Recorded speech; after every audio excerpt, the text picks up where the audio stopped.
আপনারা দেখেছেন কিভাবে সেদিন শহীদ প্রেসিডেন্ট জিয়া রহমান সম্মুখ সমরে যুদ্ধ করেছিলেন।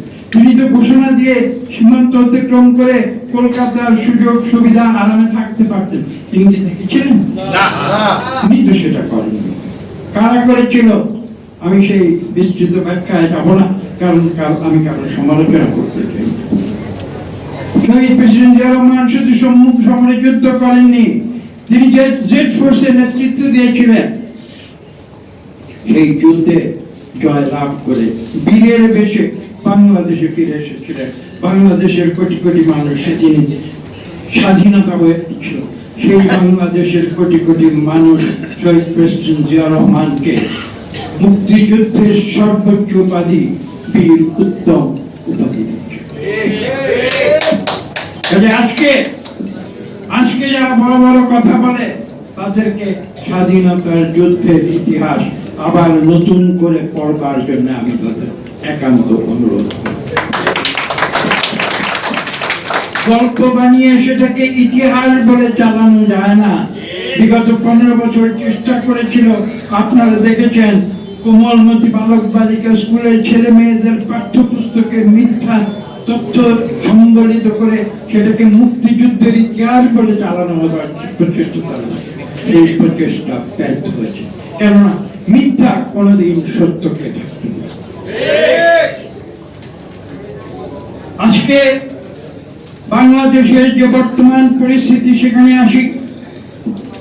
যে ঘটনার কারণে আজকে আমরা এই আলোচনা প্রতিবাদ সভার আয়োজন করেছি,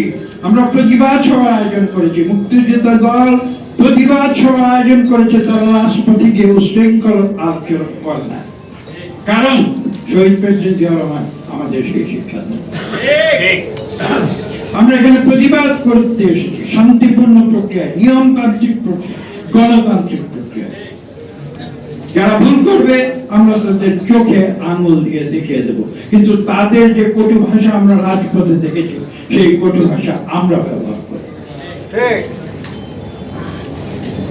আজকে তাই একথা স্পষ্ট ভাষায় উচ্চারণ করতে হয় যে আমরা বাংলাদেশের স্বাধীনতায় যেমন বিশ্বাস করি, আমরা বাংলাদেশের স্বাধীনতার দুটি আদর্শ আমি বলেছি, গণতন্ত্র এবং অর্থনৈতিক সাম্য, সেটাতে যেমন বিশ্বাস করি, আমরা ঠিক একইভাবে বাংলাদেশের স্বকীয় চিন্তা এবং ভিন্ন চিন্তাধারা সেটাতেও অবশ্যই। কিন্তু একটি কথা মনে রাখতে হবে, গায়ের জোরে বন্দুকের গুলি দিয়ে, জেল জুলুম জরিমানা মিথ্যা গায়েবী মামলা দিয়ে, কারণ একজনের মত আরেকজনের উপরে কটু কথা দিয়ে, রাজপথে অন্যায্য আচরণ করে একজনের মত কখনো আরেকজনের উপরে দেওয়া যাবে না। আমরা সেই প্রক্রিয়ায় আমরা বিশ্বাস করি।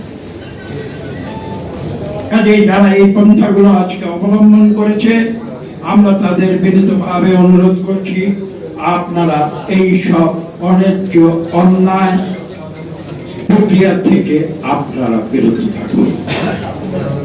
আপনাদের বিরুদ্ধে আমাদের কিছু বলার, আপনারা বাংলাদেশের আদর্শে বিশ্বাসী হন। আজকে বাংলাদেশ একটি ক্রান্তিকালের ভিতর দিয়ে যাচ্ছে।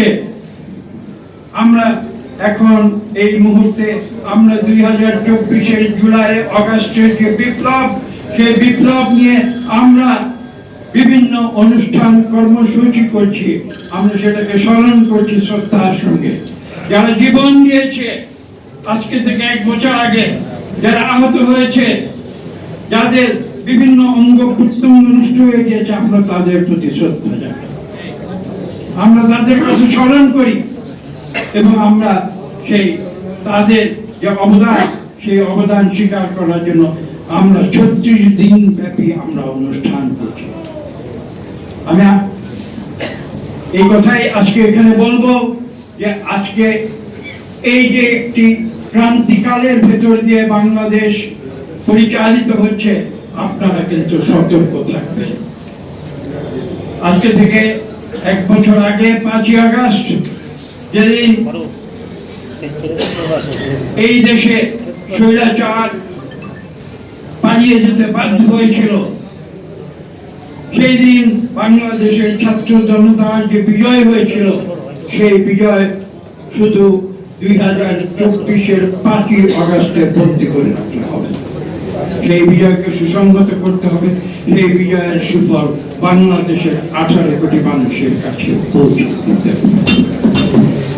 আজকে প্রায় 1 বছর অতিক্রান্ত হতে চলেছে। আমরা কি